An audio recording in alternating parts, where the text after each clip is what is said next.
Pernahkah Anda berharap bisa menjadi orang yang paling beruntung di dunia? Bagaimana jika ternyata ada cara untuk menjadi orang yang paling beruntung? Dalam video ini, kita akan menjelajahi cara melakukannya. Cara pertama, menciptakan lingkungan keberuntungan. Keberuntungan bukanlah karena kebetulan. Ini tentang mengenali dunia di sekitar kita, dan bagaimana hal itu mempengaruhi hidup kita. Hal ini berkembang ketika kita memiliki kebebasan untuk membuat pilihan, dan beradaptasi dengan berbagai situasi. Bayangkan keberuntungan sebagai angin sepau-sepu yang bertiup di tempat yang lapang dan terbuka. Fleksibilitas dan kemampuan beradaptasi ibarat seperti layar yang menangkap angin, dan mendorong kita maju. Fleksibilitas berarti terbuka untuk perubahan, siap menyesuaikan rencana saat dibutuhkan. Kemampuan beradaptasi adalah tentang berkembang dalam berbagai lingkungan yang berbeda, menemukan cara untuk memanfaatkan apa yang kita miliki sebaik mungkin. Sifat-sifat ini menciptakan lahan subur bagi keberuntungan untuk tumbuh, karena memungkinkan kita menavigasi lika-liku kehidupan dengan mudah. Menerima keragaman dan toleransi juga sangat penting. Dunia ini adalah permadani yang luas dari budaya, ide, dan pengalaman.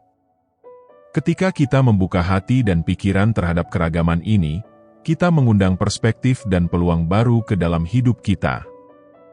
Toleransi memungkinkan kita hidup berdampingan dengan damai, membangun hubungan dan kolaborasi yang dapat membawa keberuntungan yang tidak terduga.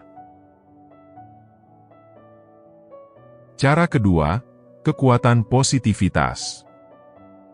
Positivitas adalah seperti magnet yang menarik hal-hal baik ke dalam hidup kita.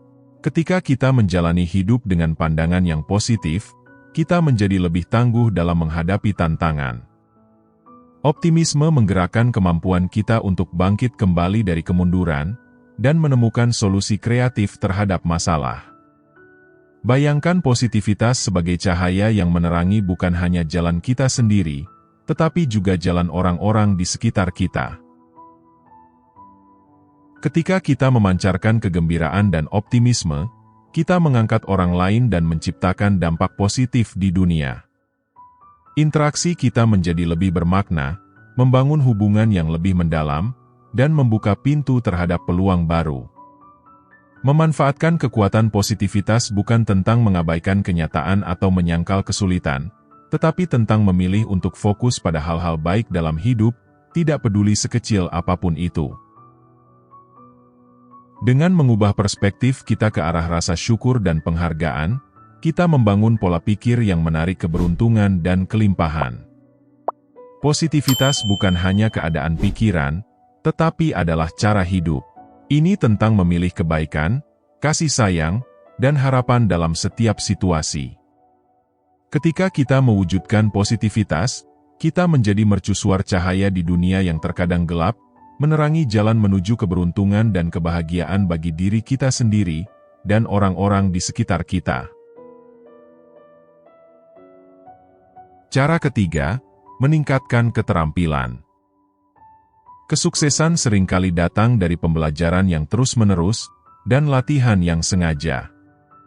Keahlian tidak dapat diperoleh dalam semalam, tetapi melalui dedikasi dan ketekunan. Ini tentang berkomitmen untuk meningkatkan keterampilan dan pengetahuan kita di bidang tertentu. Bayangkan sebuah keahlian sebagai tangga yang kita naiki, dengan setiap langkah mewakili tingkat penguasaan yang baru. Semakin tinggi kita naik, semakin banyak peluang yang tersedia bagi kita. Pembelajaran yang terus-menerus membuat kita terus maju, memperluas wawasan kita, dan membuka pintu terhadap kemungkinan baru. Mencari bimbingan dari orang yang berpengalaman seperti memiliki peta untuk menavigasi wilayah baru. Mentor dan penasihat memberikan wawasan dan kebijaksanaan berharga yang mereka dapatkan dari pengalaman mereka sendiri. Bimbingan mereka dapat membantu kita menghindari kesulitan, dan mempercepat kemajuan kita menuju kesuksesan. Membangun hubungan juga penting dalam perjalanan kita dalam meningkatkan keterampilan. Jaringan yang luas memungkinkan kita belajar dari orang lain, bertukar ide, dan berkolaborasi dalam suatu proyek. Dengan memberikan nilai kepada hubungan kita menciptakan hubungan yang saling menguntungkan, yang dapat menghasilkan peluang dan kolaborasi baru. Cara keempat, kekuatan imajinasi. Imajinasi adalah alat yang kuat yang membantu kita membayangkan dan mengejar tujuan kita. Ini seperti kanvas tempat kita melukis impian dan aspirasi kita. Ketika kita memanfaatkan imajinasi, kita membuka kemungkinan tak terbatas dan solusi kreatif untuk mencapai kesuksesan. Memanfaatkan imajinasi melibatkan memvisualisasikan hasil yang kita inginkan dengan jelas dan rinci. Dengan menciptakan gambaran mental tentang apa yang ingin kita capai, kita memprogram pikiran kita untuk sukses. Visualisasi ini bertindak sebagai cetak biru, yang membimbing kita menuju tujuan, memotivasi kita untuk mengambil tindakan, dan mengatasi hambatan di sepanjang jalan. Merumuskan strategi praktis adalah jembatan antara imajinasi dan realitas. Ini tentang mengubah impian kita menjadi rencana yang dapat ditindaklanjuti, yang membawa kita lebih dekat pada tujuan kita. Dengan memecahkan tujuan kita menjadi langkah-langkah kecil yang dapat dicapai, kita membuat kemajuan dalam mewujudkan visi kita. Imajinasi bukan hanya tentang bermimpi besar, tetapi juga tentang mengambil tindakan yang terinspirasi menuju tujuan kita. Ini tentang percaya pada diri sendiri dan kemampuan kita untuk mewujudkan impian kita. Ketika kita menggunakan kekuatan imajinasi, kita membuka banyak kemungkinan, dan membuka jalan menuju kesuksesan di setiap bidang kehidupan kita. Cara kelima, menghubungkan dengan bimbingan dari diri kita yang lebih tinggi. Terhubung dengan bimbingan yang lebih tinggi melibatkan memanfaatkan sumber kebijaksanaan dan intuisi di luar pemahaman langsung kita. Ini tentang mengakses pengetahuan yang lebih mendalam, yang membimbing kita dalam perjalanan hidup. Anggaplah bimbingan yang lebih tinggi sebagai kompas yang menunjuk kita ke arah yang benar. Baik melalui meditasi, doa, atau praktik spiritual lainnya, kita menyelaraskan diri dengan kekuatan yang lebih tinggi yang memberikan bimbingan dan wawasan. Hubungan ini membantu kita menyelaraskan diri dengan jalan yang membawa keberuntungan, berkah, dan kepuasan. Praktik seperti meditasi, memungkinkan kita untuk menenangkan kebisingan kehidupan sehari-hari, dan mendengarkan bisikan kebijaksanaan batin kita. Dengan memupuk praktik keheningan dan refleksi, kita menciptakan ruang untuk menerima bimbingan dari sumber yang lebih tinggi. Doa adalah cara lain untuk terhubung dengan bimbingan yang lebih tinggi. Ini adalah percakapan dengan yang ilahi, di mana kita mengungkapkan keinginan, ketakutan, dan rasa syukur kita. Melalui doa, kita membuka diri untuk menerima bimbingan dan dukungan dari sumber yang lebih besar dari diri kita sendiri. Praktik ramalan seperti tarot atau astrologi memberikan wawasan simbolis tentang kehidupan dan masa depan kita. Meskipun praktik ini mungkin tidak memberikan jawaban pasti, mereka dapat memberikan perspektif dan bimbingan yang berharga untuk membantu kita menavigasi tantangan dan peluang hidup. Cara keenam, kekuatan kolaborasi. Kolaborasi memperkuat kemampuan kita dan mendorong kita menuju kesuksesan. Ini seperti memiliki tim yang memiliki tujuan yang sama dan bekerja bersama untuk mencapainya. Dengan menggabungkan kekuatan dan sumber daya, kita bisa mencapai lebih banyak daripada kita melakukannya sendiri. Anggaplah kolaborasi sebagai sinergi bakat dan ide. Setiap orang membawa keterampilan dan perspektif uniknya, menciptakan lingkungan yang lebih kaya dan dinamis untuk inovasi dan pemecahan masalah. Bersama-sama, kita dapat mengatasi tantangan yang tidak dapat kita atasi sendirian. Mengembangkan jaringan yang beragam adalah kunci untuk membuka peluang melalui kolaborasi.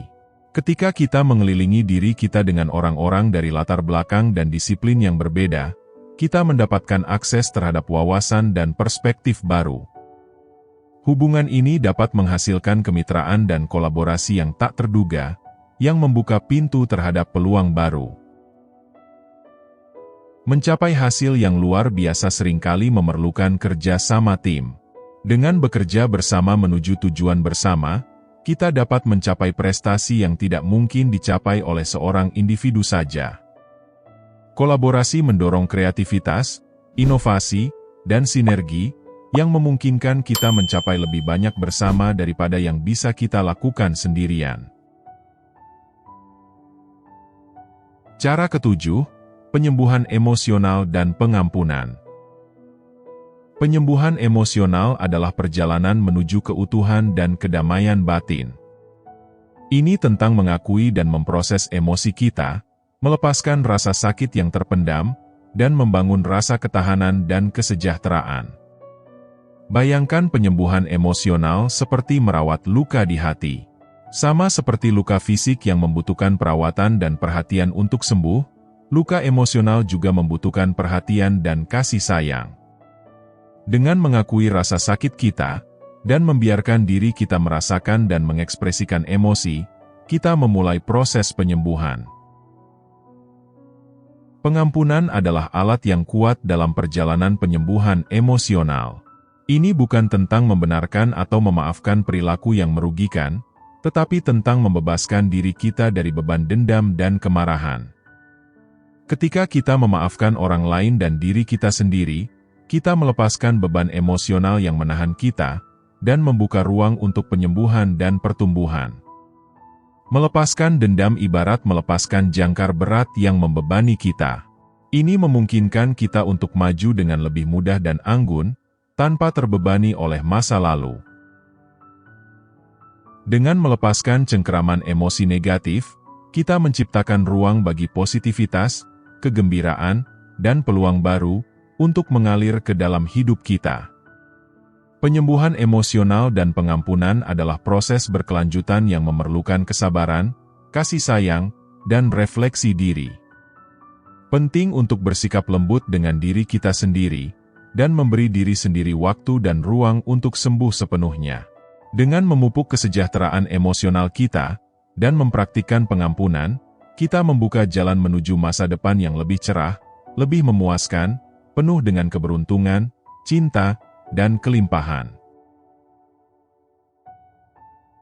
Cara ke-8, mewujudkan keaslian dan keselarasan.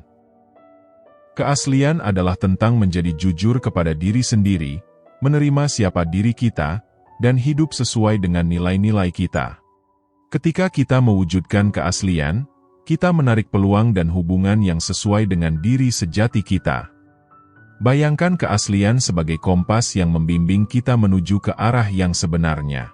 Ini tentang menghormati keyakinan, hasrat, dan keinginan inti kita, bahkan ketika itu menantang atau pilihan yang tidak populer. Dengan tetap setia pada diri sendiri, kita membangun rasa integritas dan penghormatan diri, yang memancarkan keaslian kepada orang lain. Hidup selaras dengan nilai-nilai kita, berarti membuat pilihan yang mencerminkan apa yang benar-benar penting bagi kita. Ini tentang memprioritaskan kesejahteraan, hubungan, dan pertumbuhan pribadi kita di atas harapan eksternal atau norma masyarakat. Ketika menyelaraskan tindakan dengan nilai-nilai kita menciptakan rasa kesesuaian yang menarik peluang, dan pengalaman yang sesuai dengan siapa diri kita. Mewujudkan keaslian dan keselarasan tidak selalu mudah. Ini memerlukan keberanian untuk tetap teguh pada keyakinan dan nilai-nilai kita, terutama ketika menghadapi penolakan atau kritik. Namun, manfaat dari hidup yang autentik sangatlah besar. Dengan menjadi diri sendiri, kita mengundang peluang, hubungan, dan pengalaman ke dalam hidup kita yang mendatangkan kepuasan, kegembiraan, dan makna. Cara ke-9, menumbuhkan ketahanan. Ketahanan adalah kemampuan untuk bangkit kembali dari kesulitan, dan berkembang dalam menghadapi tantangan. Ini seperti pohon yang membengkok tetapi tidak patah, dalam menghadapi angin kencang. Mengembangkan ketahanan sangat penting untuk menghadapi pasang surutnya kehidupan, dengan kebijaksanaan dan kekuatan. Bayangkan ketahanan sebagai otot yang tumbuh lebih kuat seiring dengan setiap kesulitan yang kita atasi. Ketika kita menghadapi kemunduran atau hambatan, ketahanan memungkinkan kita untuk beradaptasi, belajar, dan tumbuh dari pengalaman tersebut. Ini tentang menerima pelajaran yang dipelajari dari kegagalan, dan menggunakannya untuk mendorong kita maju menuju kesuksesan. Ketahanan melibatkan pengembangan pola pikir positif, dan mengubah kemunduran menjadi peluang untuk tumbuh. Daripada terjebak di masa lalu atau menyerah pada keputusasaan, individu yang tangguh fokus pada apa yang bisa mereka kendalikan, dan mengambil langkah proaktif untuk menemukan solusi. Membangun ketahanan juga memerlukan perawatan diri dan merawat kesejahteraan fisik, emosional, dan mental kita. Sama seperti kita memperkuat tubuh kita melalui olahraga dan nutrisi, kita bisa memperkuat ketahanan kita dengan mempraktikkan belas kasih pada diri sendiri, kesadaran, dan teknik manajemen stres. Sekian untuk video kali ini. Dengan menerapkan cara-cara ini dalam kehidupan sehari-hari, kita tidak hanya membuka pintu untuk keberuntungan, tetapi juga mengukir jalan menuju pertumbuhan pribadi yang berkelanjutan. Terima kasih sudah menonton.